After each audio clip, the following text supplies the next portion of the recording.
High friends, আমি Shovan. Welcome to my YouTube channel. এখন আমি চলচ্চিত্র মুভি ট্রেলার রিয়াকশন আর রিভিউ করব, যেটা আজকের ডেটেই মানে 13 ডিসেম্বর 2024-এ বেরিয়ে গেছে। এবং এই মুভিটা কিন্তু খাদান এবং সন্তান মুভির সাথে কিন্তু কম্পিট করতে চলেছে। হ্যাঁ, আপনারা ঠিকই শুনছেন, 20 ডিসেম্বর 2024-এ কিন্তু এই মুভিটা আসতে চলেছে। তার মানে ওই দিনে তিনটে বাংলা সিনেমা আমরা দেখতে পাবো: এক খাদান, দুই সন্তান এবং তিন চলচ্চিত্র। এবং তিনটে জনরার, তিনটে ঘরানার কিন্তু সিনেমা। কাজেই দর্শকরা কিন্তু খুব মজা নিয়ে তিনটে সিনেমায় দেখুক, এটাই অ্যাটলিস্ট আমি চাই। অবশ্যই চাই যে তিনটে সিনেমায় যেন দর্শকরা দেখে। তাই এবার যদি আমি চলচ্চিত্র যদি ট্রেলারে আসি, ট্রেলারটাকে যেভাবে কাট করা হয়েছে, যেভাবে এডিট করা হয়েছে, যেরকম কালার প্যালেট যেরকম গেছে এবং যেরকম বিজিএম ক্রিয়েট করা হয়েছে, এক কথা অসাধারণ। এবং তার সাথে অ্যাকশন সিকোয়েন্স তো রয়েছে। বিজিএম এর দায়িত্বে রয়েছে দেবজ্যোতি মিশ্র। তিনি অনেক বর্ষিয়ান একজন সুরকার, তার সঙ্গে সঙ্গে তিনি বিজিএমও দিয়ে থাকেন। দুর্দান্ত রকম একটা ভায়োলিনের কিন্তু বিজিএম কিন্তু পুরোপুরিভাবে গেছে। ট্রেলারের ডিউরেশন হলো 2 মিনিট 9 সেকেন্ড। এবং ফ্রেন্ডস কমিউনিকেশন তারা কিন্তু অনেক ভালো ভালো ছবি নিয়ে আসে। এবং এই মুভির ডিরেক্টর হলো প্রতিম ডি গুপ্ত, যা আমার খুব খুব প্রিয় একজন ডিরেক্টর। তিনি কিন্তু বেশ ভালো ভালো মুভি বানিয়েছেন এবং তিনি কিন্তু এক্সপেরিমেন্টাল মুভি বানাতে পছন্দ করেন।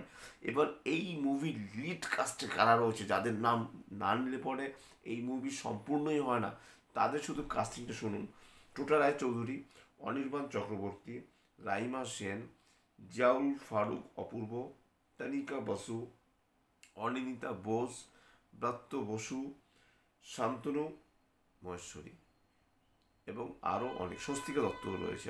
বুঝতেই পারছেন যে কাস্টিংটা কিন্তু বিশাল একটা কাস্টিং এবং কাস্টিংটা কিন্তু যথেষ্ট ভালো কাস্টিং।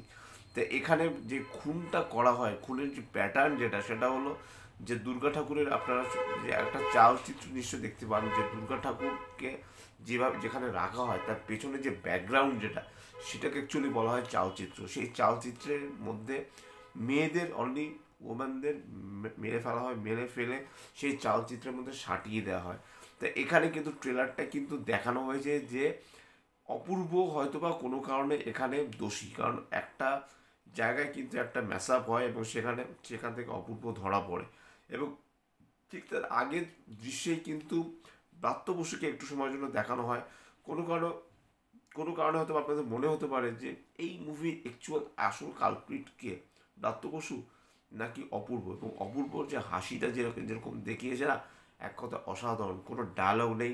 টোটা রায়চৌধুরী সে তো যথেষ্ট, মানে ফিটনেসের যদি এ লেভেল থাকে, তাহলে টোটা রায়চৌধুরী এত তার এজ হয়ে গেছে, এত এজ হওয়া সত্ত্বেও তার ফিটনেস মারাত্মক। অ্যাজ এ পুলিশ ইন্সপেক্টরের ভূমিকা এবং ইনভেস্টিগেটরের ভূমিকায় কিন্তু তাকে দুর্দান্ত লাগছে। এবং সে যখন অপূর্ব কলার চেপে ধরে, তখন অপূর্ব বলে যে আপনাকে অনেক অনেক সময় দিলাম, 4 ঘন্টা সময় আপনাকে দিলাম, তার মধ্যে আপনি খুনিকে বের করে আনুন।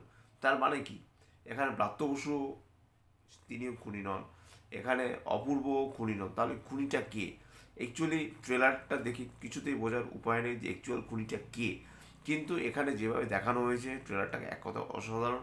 তানিকা বাসুকে একটু সময়ের জন্য দেখানো হয়েছে যে অ্যাজ এ, সে একজন মানে কি বলবো, মানে সে প্রতিবন্ধী টাইপের একটা ক্যারেক্টার করছে। এবং যতটুকু ক্যারেক্টার করছে, সে অনির্বাণ চক্রবর্তীকে আব্বু বলে, তার মানে সে মুসলিম সম্প্রদায় থেকে বিলং করছে, এই সিনেমাটার মধ্যে বোঝাই যাচ্ছে। এবং অনির্বাণ চক্রবর্তী সে হয়তো বা একজন পুলিশ ইন্সপেক্টর, এই ইন্সপেকশনে হয়তো বা টোটা চৌধুরীকে সে সহায়তা করলে করতে পারে। এবং যেভাবে খুনগুলো দেখানো হয়েছে সেগুলো কিন্তু দুর্দান্ত। একটা জিনিস আমার বাজে লাগলো, সেটা হলো যে অনিন্দিতা বোস, তার ক্যারেক্টারটাকে কিন্তু এখানে মেরে ফেলা হয়। দেখবেন একটা সিনে অনিন্দিতা বোসকে দেখানো হয় যে সে এরকম, মানে মোড়ে তাকে চালচিত্রে এরকম আটকে দেওয়া হয়েছে। আর একটা সিন রয়েছে স্বস্তিকা দত্ত, তার ক্যারেক্টারকে দেখানো হচ্ছে যে টেনে নিয়ে যাওয়া হচ্ছে। এই যে এই দুটো সিন কিন্তু না দেখালে পরে কিন্তু আমার মনে হয় বেশ বেশ ভালো হতো। কারণ একটা ট্রেলারে কিন্তু আপনি অনেক কিছু দেখিয়ে দিচ্ছেন, সেটা আমার মনে হয় না ঠিক। কারণ একটা ট্রেলার দেখি কখনোই বুঝে যাতে দর্শকরা কিছুতে বুঝে উঠতে না পারে, উল্টো দর্শকদের মনে যেন আরও অনেক উন্মাদনা, অনেকজন প্রশ্নচিহ্ন জাগে যে এই যে এরকম একটা ট্রেলার বানানো হলো, অ্যাকচুয়ালি মুভিটা কী হতে চলেছে, কী হলে ভালো হয়। সেরকম যদি একটা ঘটনাটা ঘটতো, তাহলে আমার মনে হয় আরও অনেক বেশি ইন্টারেস্টিং হতো। কিন্তু তারপরে আমি বলবো যে অনেক অনেক ইন্টারেস্টিং। টোটারা চৌধুরীকে তো দুর্দান্ত লাগছে। ব্রাত্য বসু এক ঝলকের জন্য এসছে, ফাটিয়ে দিয়েছে। এবং অপূর্ব কিন্তু জাস্ট রীতিমতো ট্রেলারটাকে খেয়ে নিয়েছে। একটু সময়ের জন্য তিনি এসছেন, রীতিমতো তিনি ট্রেলারটাকে খেয়ে নিয়েছেন এবং অপূর্বকে বেশ ভালো লাগছে। এবং তিনি এপার বাংলায় এসে সিনেমা করছেন, সেটাও কিন্তু বেশ বেশ ভালো। সেটা একটা গুড সাইন। মানে এপার বাংলা ওপার বাংলা দুই বাংলার নায়ক নায়িকারা যদি একসাথে সিনেমা করে, সেটা কিন্তু অনেক ভালো একটা দিক, একটা বড় একটা দিক খুলে যাবে বাংলা। আমরা বলি যে আমাদের এপার বাংলার ইন্ডাস্ট্রিটা ছোট, তার সাথে যদি বাংলাদেশেও যদি অ্যাড হয়, তাহলে বাংলাদেশের, তাহলে পরে আমি বলবো যে ইন্ডাস্ট্রিটা আর একটু নিশ্চয়ই বড় হবে। কাজে সব মিলে আমি বলবো যে ট্রেলারটাকে কিন্তু যেভাবে মানে এডিট করা হয়েছে, কিন্তু এক কথা অসাধারণ। আমার কিন্তু ট্রেলারটাকে দুর্দান্ত লেগেছে। এবং ট্রেলারে যেভাবে খুনগুলো হয়, প্রথমে কতগুলো মহিলাকে দেখানো হয়, তার পেছনে কোনো কেউ একজন ধাওয়া করে, সেই জিনিসটা দিয়ে যেভাবে শুরু হয় ট্রেলারটা, সেটাও কিন্তু এক কথা অসাধারণ। সব মিলে কিন্তু আমার দুর্দান্ত লেগেছে। এবং ফারুকের যে স্টাইলটা, তার এরকম মুস্টাশ, বিয়ার্ড, যেরকম একটা অন্যরকম একটা লুক, মানে অপূর্ব। জিয়াউল জিয়াউল ফারুক অপূর্বর কথা বলছি আমি। আর এক কথা অসাধারণ। এবং আবারও বলছি, টোটারা চৌধুরী সেও কিন্তু বুঝতে পারছে যে এটা এক ধরনের প্যাটার্ন, সেই প্যাটার্নটা কি ব্রেক করতে পারবে। কাজেই সব মিলে কিন্তু রীতিমতো জমে গেছে এবারের ক্রিসমাস পার্টি। 31st পার্টিও জমে যাবে। এবং আমি সত্যি কথা বলতে আবারও সবাইকে রিকোয়েস্ট করব যে আপনারা শুধু খাদান খাদান করবেন না। আমি দেবের একজন একনিষ্ঠ ভক্ত। আমি চাইবো খাদানের সাথে আপনারা যেন শুধু খাদান নয়, খাদান দেখুন, সন্তান দেখুন, এবং অবশ্যই চালচিত্র এই সিনেমাটা দেখুন। এই সিনেমাটা কিন্তু হয়তোবা সন্তান এবং চালচিত্র কিছুটা হলেও মার খাবে খাদানের কাছে, যেহেতু খাদান একটা মাস মুভি এবং অবশ্যই দেবের সিনেমা। এবং যেরকম প্রমোশন খাদানের জন্য করা হয়েছে, এরকম প্রমোশন সন্তান বা চালচিত্রের জন্য করা হয়নি। কাজে ওয়ার্ড অফ মাউথেরও একটা ব্যাপার থাকে। তো যাই হোক, আমি সেসব তুল্যমূল্যের বিচারে যাচ্ছি না। এতটুকু বলবো, আপনারা তিনটে সিনেমাই দেখুন, তিনটে সিনেমাই ভালো হবে।